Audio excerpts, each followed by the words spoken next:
Welcome to our channel. Today we how to back up your LinkedIn content calendar using Trello. Easy tutorial step by step clearly.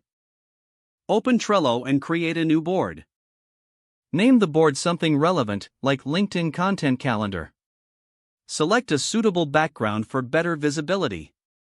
Create lists for each stage of your content process. For example, create lists named Ideas, In Progress, Scheduled, and Published. Add cards in the ideas list for each content idea you have. Click Add a card and type in the title of your content idea. In each card, include details like the post description, target audience, and any relevant links. You can also add labels to categorize your posts by themes or topics. Once you have your ideas listed, move to the In Progress list. When you're ready to create the actual content, drag the card to this list. Use the comments feature within each card to jot down notes or updates about the content. When it's time to schedule a post, move the card to the scheduled list. Attach due dates to each card by clicking on the due date option. This will help you keep track of when each post should go live. Once a post is published, drag the card to the published list.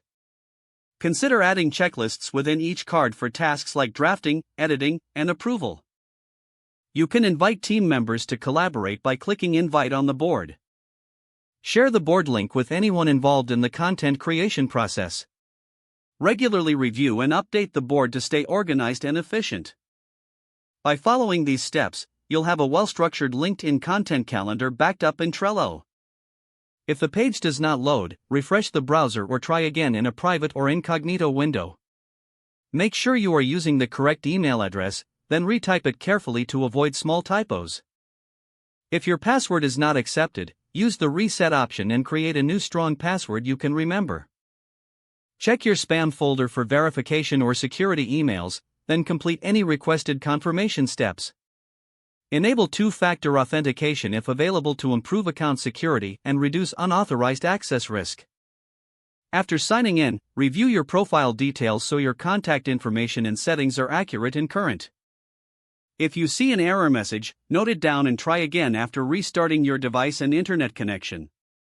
Log out when you finish, especially on shared devices, to keep your account and payment information secure.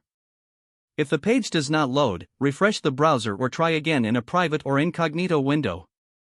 Don't forget to like this video and subscribe to our channel for more step-by-step tech guides.